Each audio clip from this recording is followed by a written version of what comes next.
First of all, whenever we produce a show, whether it's Weekly Special, Indiana News Desk, or Friday Zone, any of the pre-produced packages you see that are at a different location, special, which is that right there, which is with our tuba band, or the street band. What was their official title? Jefferson Street Parade Band. That's what it was. That's who's playing right but there. This is always looking for fresh ideas. So if you ever come up with something unusual in your community, send us an email or give us a call. That airs at 8 o'clock. We were in South Bend, and today we were just down in Connorsville. When they have weekly special, do they you broadcasting that? Tuesdays. Oh, I see. Okay. Right, and part of the reason we do that is because one, we need to make sure it's captioned. And so rather than having duplicate tape machines in every single room, we actually have a stack of decks here that we can share, and it allows us to do some cost savings. But this is what our digital HD tape format looks like. It looks like a conventional old analog tape, but it's all zeros and ones on there, and that allows us to store things in high definition. The other format we use is called XD-Cam, and this is XD. And XD-Cam, one of our producers explained to me, is it's basically like a professional format Blu-ray that never leaves this case. In fact, the machine that it goes in looks like this. And these go on our cameras and record the image digitally, and they also are used for long-term storage and playback. But why don't we head down the hall? All right, so this is Control 6, and this is where, when we're doing a live production like Friday Zone, Indiana News Desk, and so they pull them up as a source. So when we assemble that show, it's a combination of that they played, quickly, and it all comes together on the fly. A lot of those tapings, unless something goes catastrophically wrong, we tend to chug through them and go through them pretty efficiently. So the other thing I love to tell people about this room is, other than the position J's are train them on how to do that, because they're our experts. Details about that. Yeah, this is Control 6. All of your camera chains input into here. All in there. And then behind us is our audio room. And a lot of times when I have the Boy Scout groups, you can't have any interruptions with all the chatter going on in here. So he's in audio room. I don't see any turntable. Exactly. Well, this is a lot of times if they have a band, or even when we're just doing a public affairs show. I was not. Okay. Nope. I actually started here out of school. I came through the program. This is Edit 6. It's one of our larger edit suites. What a lot of people don't know about us is, in addition to the TV station and the radio station, might be Cook Incorporated, different things like that. And why that's important is that's actually a really nice source of revenue. And he actually is just working right now, so we're just gonna watch him work. And for my crew, this is Mary Doucette. She handles outreach. Alright, so this area is called Master Control. And this is the last stop before the transmit. Everyone's 4 channels? 1, 2, 3, 4. Yep, we do 4 channels, not just 1 anymore. So the main one that most people think of is this top block here. This is WTIU HD. This is WTIU World, where a lot of things repeat. You'll see Nova the second day. WTIU Family, that has a lot of how-to, travel, cooking shows, and WTIU Espanol, which is Spanish language channel. And all 4 of these channels, let's see if I can, pump through a pipeline. You've heard the term bandwidth before? You know how your, maybe if you have cable for your internet at home, sometimes it's fast, sometimes it slows down a little bit. Well, there's only so much bandwidth in a cable, and this equipment right here is showing us how that bandwidth is being used for these 4 channels. It's limited to about 20 megs per second, I think. I'm kidding. But what I can tell you is this orange triangle goes with the main service, and the more complicated the picture, the wider and more bandwidth that channel takes.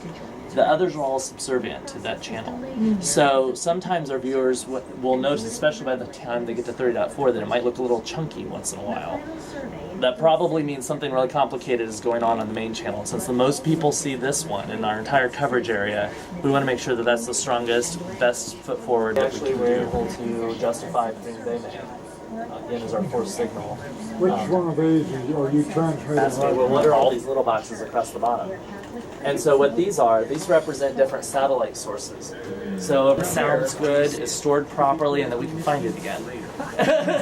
And if there's a problem, he lets me know, or he lets our station manager or traffic manager know.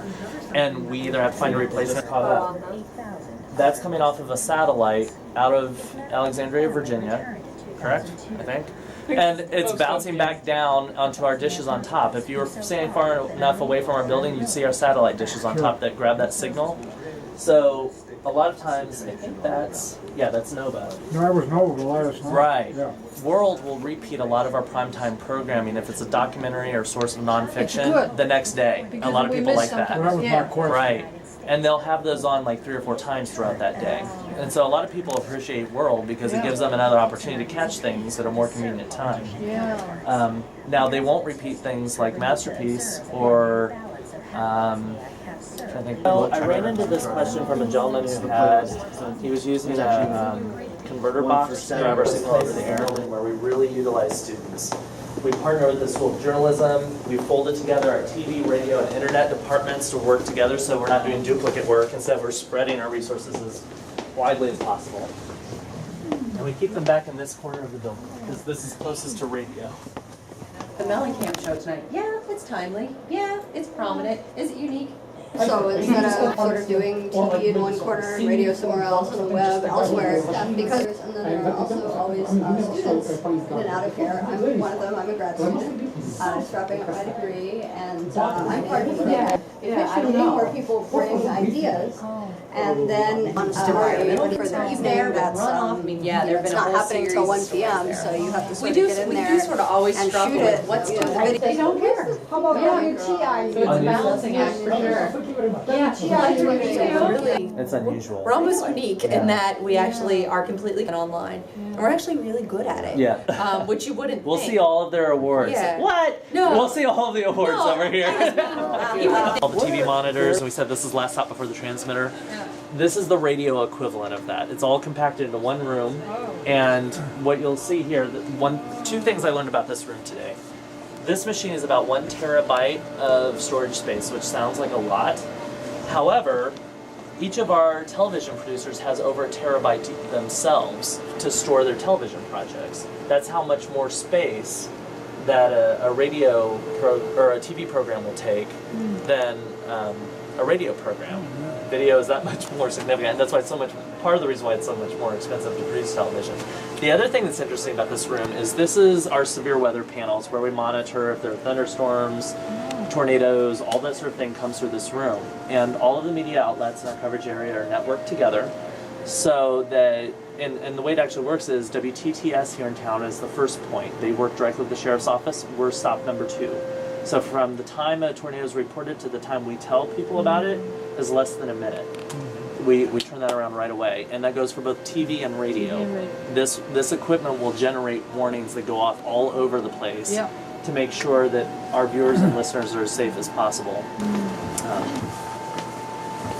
They can be. And right now, they're running on automation. So just like we had a playlist upstairs where we had people checking everything, this piece of equipment on the right is their equivalent of that. And so it's clicking through this playlist, going through. And I'm sure in a matter of, how long is this piece? This has got an hour to go. So in about an hour, someone will come in here, they'll make the announcements in between. In the morning, there are a lot of different segments. So when you hear Annie Corrigan or one of our other morning producers come in and give you the weather forecast and what you're going to hear next and what's coming up in 15 minutes, that's all done from right here. Oh, she and comes so, in? Yep, she comes, she sits and she talks to this mic and she controls her board and does it all by herself. The studio you see There used to be in the that first room we were in, where you were showing. It's not very many right seats. in there. No, by no means. And that's just one of the differences between TV and radio. So you can see why the dollars go so much further for radio. Between the two of us, we cover about 2/3 of the state. We actually cover quite a bit. In this area, you'll see a bunch of CDs and some LPs that were behind us. Every year, there are fewer and fewer of these because these pieces of music get encoded onto that terabyte hard drive server that I showed you earlier. And I don't think they're doing it this year, but most years they have what they call their garage sale, where once these things have been encoded, members of the public can come in and buy them at a discounted price. George Walker, yeah, exactly. He's pulling those. Yep. And For TV, the TV, we have a booster in near Columbus and another one near Terre Haute. on television. Yes, but it's still spotty. It depends on where you are, whether you can get us or not. And the other thing is, with TV, we have to be careful of our overlap. So our signal path for television is very oblong. It's not so much a perfect circle. Some of that has to do with the way our transmitter is set up and how it blasts the signal, but it also has to do with the geographic lay of the land. TV studio. So we just saw, let's see, oh, my new face, WTIU's main studio. We call it Studio 6. It's 45 by 90 feet. It was built back in 1969, and because it was built back in the age of the dinosaurs, we've been able and very fortunate to host a lot of work for outside clients. We've had a Toyota Prius in here. We've had livestock in here. We've had a Pampers commercial that was shot with over 300 moms, babies, and strollers. That was a loud day, a good one to stay home. There was a, but what you see as you look around are representative samples of 3 different local shows we produce. So in this corner with the blue, that's Indiana. That's part of the Indiana News Desk set. We do that show every Friday at 6. Next to it is Friday Zone, which is our kids show, which just got picked up by every PBS station in Indiana. So with your support, we don't just help kids here, we're helping them all over the whole state. That's produced and airs Fridays at 4:30. And then we're on the back side of the weekly special set. So if you want to walk around in a moment and see what it looks like, that airs every Thursday night at 8. And that's what Sarah was working on for my crew upstairs. I was going to ask her. Up there, the one to the right of it, number 48. That's called a is every one of these battens, that's what they're called that the lights hang on, lower to waist level. Actually, they can lower all the way to the floor. For every one of those, there's a 300-pound motor in the ceiling that will allow them to come down. So when we set up for a completely new set, like we're doing a new fun drive set, we don't have to have people on lifts and ladders. We bring it down to waist level, get it roughly in place, and then can raise it back up. You don't see that anymore. And those motors require a lot of maintenance because they've been pumping away for 40 years. But they're very reliable, and it's a neat